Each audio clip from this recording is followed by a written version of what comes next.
sendiri.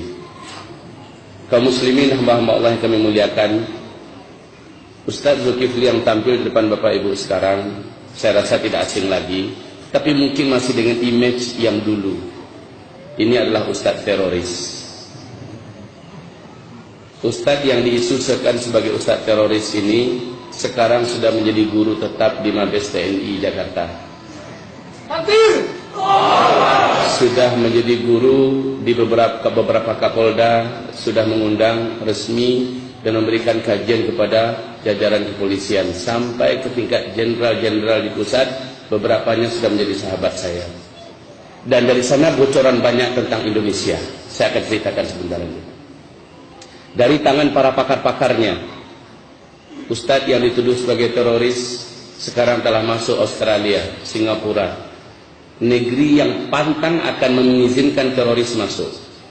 Jadi kepada, kalau masih ada yang bakat-bakat mata-mata di sini, saya sampaikan kepada yang bersangkutan, Ustadz yang dituduh sebagai teroris ini telah diterima di berbagai negara yang anti terhadap teroris dan punya intelijen tinggi, bahwa semua dusta yang Anda katakan tetap basi di bawah permukaan.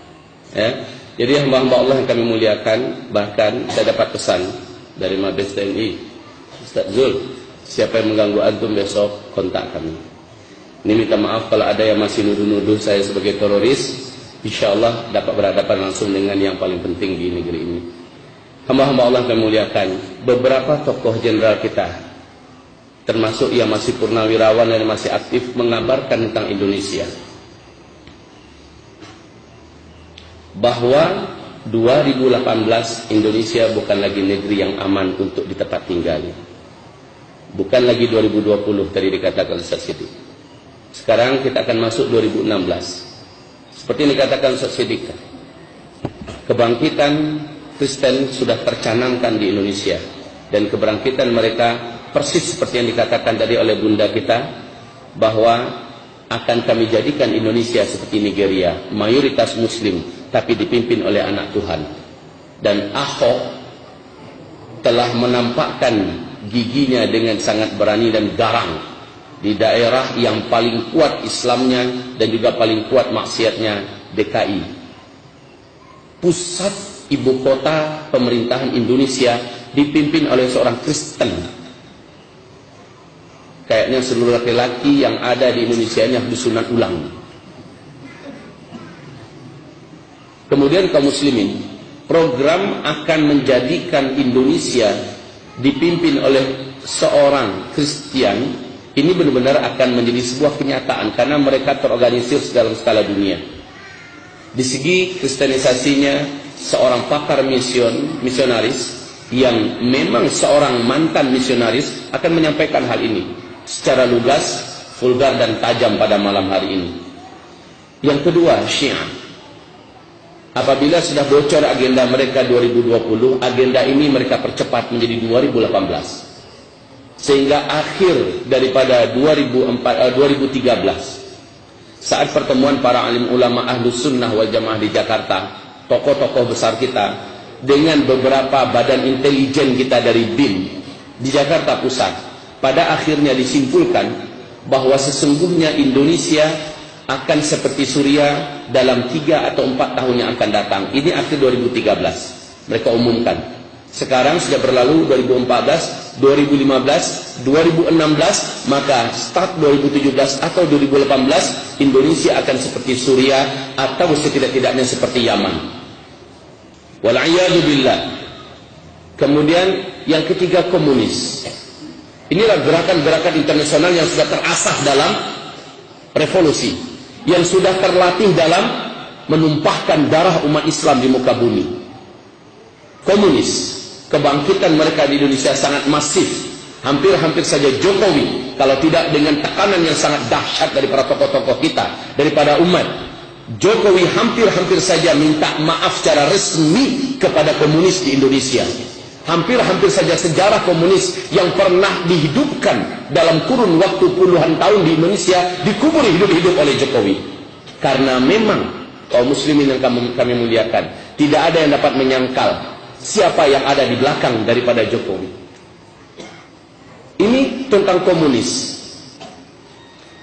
baik kristenisasi, baik Syiah, baik komunis, tambah kaum liberalis dan pakar-pakar liberal, apalagi baru-barusan ini Siti Musdah Mulia begitu lantang dan lancang berbicara bahwa pendidik pondok-pondok pesantren di Indonesia tidak boleh lagi ada, baik yang dimiliki oleh Muhammadiyah atau yang dimiliki oleh NU atau yang dimiliki oleh pesantren yang lain, karena pondok-pondok pesantren keberadaannya itulah bibit dan biang daripada terorisme di Indonesia.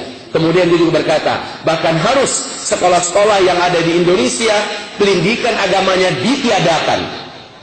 Ini menjadikan seluruh ulama-ulama, pakar-pakar pendidikan Islam di Indonesia kebakaran jenggot dan mengatakan wanita sinting. Tapi kenapa mereka bisa bicara? Ditambah nanti Said Akhil Siraj semakin gila, makin hari makin gila. Hamba-hamba Allah yang kami muliakan, kenapa mereka begitu berani berbicara? Kenapa orang-orang sinting pada berbicara di televisi pada hari ini? Jamaah, oh jamaah. Ini pun dapat teguran keras oleh Majelis Ulama Indonesia, dan seluruh Ahlussunnah wal Jamaah minta agar beliau minta maaf secara vulgar secara terbuka di depan media, termasuk di tempat televisi. Saya dengar kabar dalam waktu terdekat jamaah oh jamaah ini akan minta maaf yang mengatakan bahwa urusan kepemimpinan tidak ada dalam urusan agama. Sudah ya? Masya Allah. Kaum muslimin, ini menandakan apa? Orang-orang sakit jiwa sedang memimpin Indonesia pada hari ini. Oleh karena itu, tim penyelamat Indonesia dari kalangan orang yang masih cinta dengan Indonesia, baik dari kalangan TNI, dari kalangan Polri, tidak sedikit yang sekarang ini mulai bersatu, Ustaz. Jadi kabar gembira untuk kita. Jangan pikir pucuk-pucuk pimpinan itu tidak berpikir tentang keselamatan Indonesia. Mereka berpikir keras bagaimana akan menyelamatkan Indonesia ini. Bukan hanya para alim ulama yang bergerak bersatu sekarang, tetapi juga dari kalangan TNI dan Polri sudah mulai merapatkan barisan antara satu dengan yang lain. Maka rasanya Payakumbuh dan Sumatera Barat jangan ketinggalan kereta lah. Jangan hanya gara-gara satu PKS, satu Ikhwanul Muslimin, satu Persis, satu Muhammadiyah, satu ANI, lalu tidak mau merapat saf antara satu dengan lain. Itu sudah tidak laku lagi.